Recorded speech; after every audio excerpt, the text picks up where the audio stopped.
Yeah.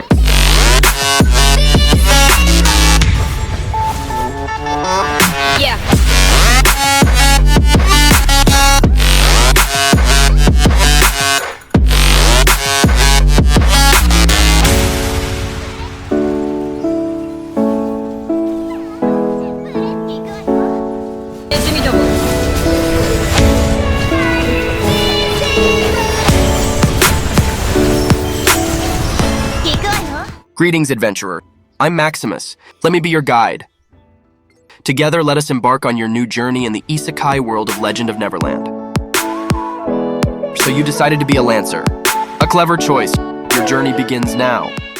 Legend of Neverland runs a dual class system, meaning you can toggle between the two classes or jobs you picked. The two Lancer subclass is greatly compatible with the Priest class under the Scholar's job. If you're a hardcore PvP player, you can pair up your Lancer subclass with a Warrior subclass like the Gladiator. This game is designed to bestow generous rewards to the top DPS players. That is why it is almost impossible to excel in the game without the Lancer class. With that being said, let's get busy. Under the Lancer class, you can choose between the Dragon Knight and the Dragon Fighter. First, let's talk about the Dragon Knight. This class is considered to be a Nuker type DPS because of its class skill, the Fallen Spear, which deals a ridiculously high amount of damage once fully charged. I believe the Dragon Knight is the #1 DPS in the game as of today. Next, we have the Dragon Fighter, which has a relatively high and stable DPS, and in comparison with the Dragon Knight, the Dragon Fighter's skills are more spammable and chained. Among veteran players, this class is a favorite because of its 1v1 potential, and the skills are harder to dodge compared with the Dragon Knight's skills. It has high damage paired with high mobility. Plus, it has 3 class skills that have modified forms once the conditions of the skills are met. Instead of playing with only 4 skills, the Dragon Fighter can utilize up to 7 different skills in total. Okay, with that being said, let's now talk about the class skills you should be using for Dragon Knight. If you look at the left branch, it has 4 skills, namely Confusion, Dragon Blood Transformation, Flame Rush, and the Nuke skill, the Fallen Spear. Just because you picked the Dragon Knight class, this doesn't mean you are to utilize only the 4 skills found on the left side. Please take note that you are allowed to use the 2 beginner skills found on the right, which is under the Dragon Fighter skill tree, and this can be done when you switch class vice versa. Under the Dragon Knight class, here are the 4 skills I think you should be using. First, you can choose between Sky Rush and Dragon Shadow Strike. The difference between the two are Dragon Shadow Strike is a crowd control knockup skill, while Sky Rush is a dash skill with a 15% pierce rate buff lasting for 4 seconds. For me, I chose Sky Rush. Second, we have Dragon Blood Transformation, which is a buff-type AoE damage skill. In addition, along with the damage dealt while the buff is active, it also grants our characters an additional 10% damage reduction, which is pretty nice. For our third skill, we have Flame Rush, which is a great mobility skill that allows us to close the gap between us and our opponents. Along with the damage dealt, this skill is an AoE crowd control skill, which inflicts a 1.5-second taunt to all our enemies within its skill radius. Now for our fourth and final skill, the Nuke skill Fallen Spear. Along with the massive damage caused by our Dragon Spear, this skill also knocks up our opponent, which gives us time to chain another skill on top of it. Once our opponents are hit, their movement speed and health point restoration capabilities will be reduced by 50% for 4 seconds, and these debuffs are very important when you are facing up against classes like the Priests and the Gladiators. Now hit that equip button found on the lower left and inlay the 4 skills we chose earlier. Now for the skill sequence, place Dragon Blood Transformation first for the buff. Second is Flame Rush for the taunt. Third is Sky Rush for the pierce buff, before hitting them with our fourth and final skill, the Nuke skill Fallen Spear. Now let's take a look how our first chain combo would look like.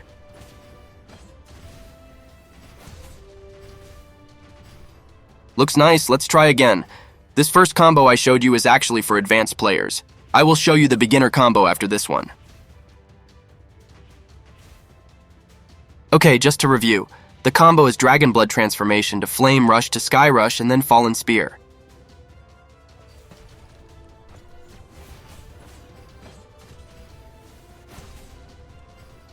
Now for the beginner's combo, the Dragon Blood Transformation skill will be replaced by Dragon Shadow Strike, which is a knock-up skill, and the skill sequence will be adjusted. First, as you will dash in with Sky Rush, knock your opponent up with Dragon Shadow Strike, then Flame Rush to taunt and hold them in place for 1.5 seconds. And then while taunted, you are already in the air charging that Fallen Spear.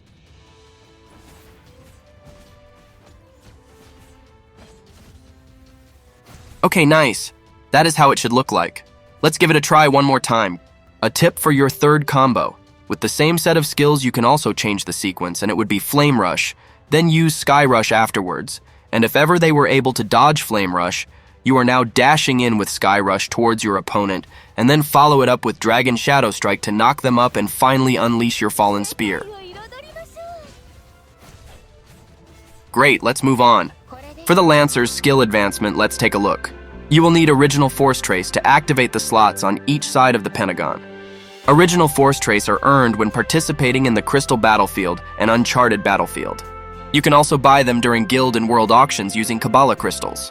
I know it's very tempting that you will go for the Dragon Fighter T3 and T4 first, which has attack, crit, and damage increase stats.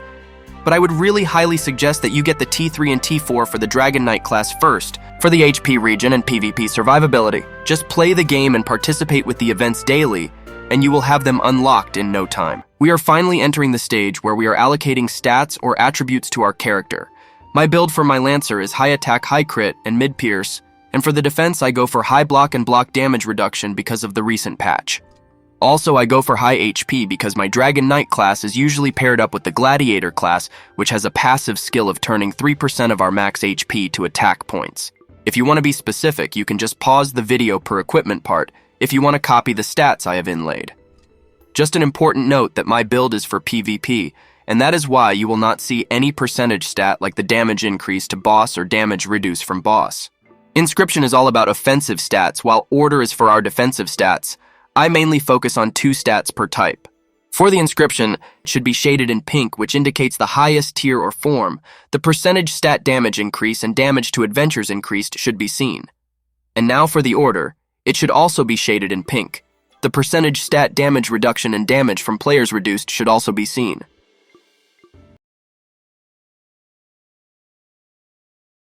War Inscriptions was just added in the recent patch. You just need to upgrade all of them if you can, and to unlock the highest form of each type you may need to spend some Kabbalah crystals and buy the inscriptions at the guild or world auction. Blue inscriptions are sold and can be found at the guild shop. For me, Spirit Infusion level is much more important than equipment enhancement level. The God Bliss attributes you receive are very much rewarding. Few examples would be plus 10 levels to holy and non-holy fairies, and it goes up as you enhance it more. Percentage damage increased to adventures and as well as plus 1 level to active skills. Achieving these breakpoints are actually very hard, but it is what separates top-ranking players to other players. For the title, just equip the best of whatever's available to you right now. I leave this to you. Now for our character stats, I will be stating the base minimum percentage stat in which I believe would be the best and most effective, meaning it would really make an impact during your PvP engagements. First, let's tackle the crit rate. Our base should be around minimum 150%. Next is Crit Damage Plus. The base number of this stat is actually hard to increase, and the only way to increase it heavily is with the Fire Fairies, Break Free Will Generation, and the Never Miss buff from the Marksman subclass. Next is Crit Immunity Rate. 120% to 140% minimum would be a comfortable range. For block, I would say base 150% would be really nice, so just work your way up there, and after that, God Bliss Will Core will take care of the rest. This is the same scenario with crit rate. Why do I want you to work your way to base minimum 150%? It's because the Will Generation Break Free will give you the additional 15% you need to make your crit rate around 165%, which is pretty good if your opponents have base 100% crit immunity rate, so you will have 65% chance of triggering a critical hit. Next is block damage reduction. Pump this up as much as you can, and you can obtain this via Guild Research Institute. I will show you how to get this later. For break rate, you will need a base percentage of around 90 to 100%. Pierce rate is mainly influenced by the Holy Fairy, and is hard to build up. There is no ceiling or limit for this, so pump it up as much as you can. Protection rate is the counterpart of pierce rate, so the same rule applies, just pump it up as much as you can along with the other 2 damage increase and damage reduction. For the HP steal rate, a comfortable percentage would be 60%. For block ignore and block recovery, these 2 stats are also hard to come by. So just pump them up if you have the chance, but for me they are really not that viable with the current state of the game right now, so you can just still do good without them. In order for you to understand the attributes really well, please spend time and hit that question mark button beside the Advanced Attribute title. Read and digest how the attributes work. Per attribute mentioned, there is a description that follows, so learn and understand each one of them. The reason why most players have many questions is because they simply don't read. Correct? They do click first, then read later, ha ha ha. Next we have the additional attributes page. I only focus on the 4 stats on this section, namely damage to boss, damage from boss reduced, which is intended for PvE, and most importantly for PvP. These two, the damage to adventurers increased percentage and the damage from players reduced percentage. The percentage stats I gained from my inscription and order are displayed in this page. If you still want to learn more about the other stats listed below, just click that question mark button again and read. Before we forget, let's grab that block damage reduction percentage stat from the Guild Research Institute. You can just copy my stat allocation if you like. In total, I have 7 orange orbs, 16 green orbs, and another 7 blue orbs. You will gain the resources needed to upgrade the slots below once you accomplish your guild quests, and each slot below is locked from the start, and there are corresponding challenges for each slot. The conditions should be met in order for the slot to be unlocked, so just work it out.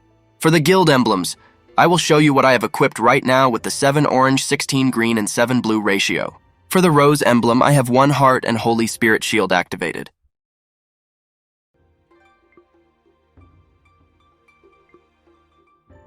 For the lily emblem, I have wind following shadow and block stat activated.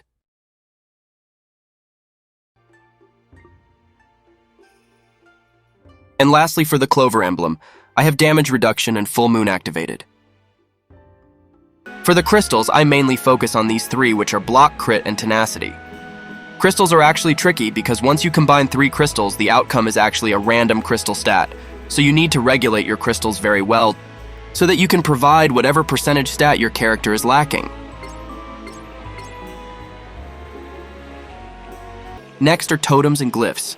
I prioritize upgrading the stat which has HP as the first stat listed, mainly because my Lancer class is paired with my Gladiator class, so again more HP, more attack points. Just pause the video and copy the stat allocations if you want. So as you can see here, first stat HP, next, still first stat HP.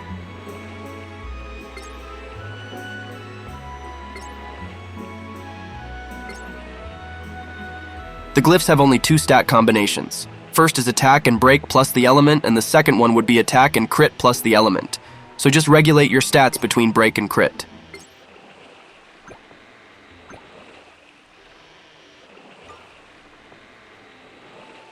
For the orange glyphs, these are actually hard to come by.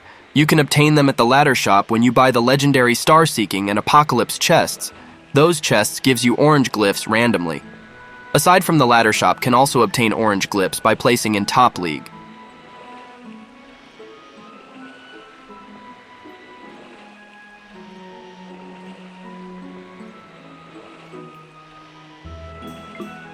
In order for you to upgrade your cultivation slots, you will need pattern powders for these, and they can be bought from the guild shop and the acorn shop. They are also given as rewards once you participate in guild events like the Guild Boss and Guild Wars. For the Thunder Soul, upgrade the Core of Sanity as much as you can, which grants attack and block stat, and you can have the Core of Will, which will be your second priority to obtain the def and crit stats. For the Fate cards, I suggest that you enhance your yellow cards to +9 first, and then try refreshing each of your card up until you get those percentage stats like damage increase, damage reduction, and pierce attack. As you can see, most of my cards have been refreshed multiple times, and that is why the stat has a star symbol beside it, meaning the stat has reached or nearly reached its maximum potential.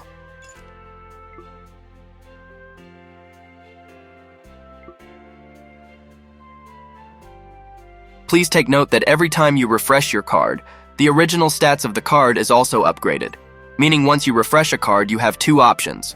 First is, you can replace the original stats with the new stats displayed on the right, and second, you retain the card's original stats, which was upgraded in random by the card refreshing process.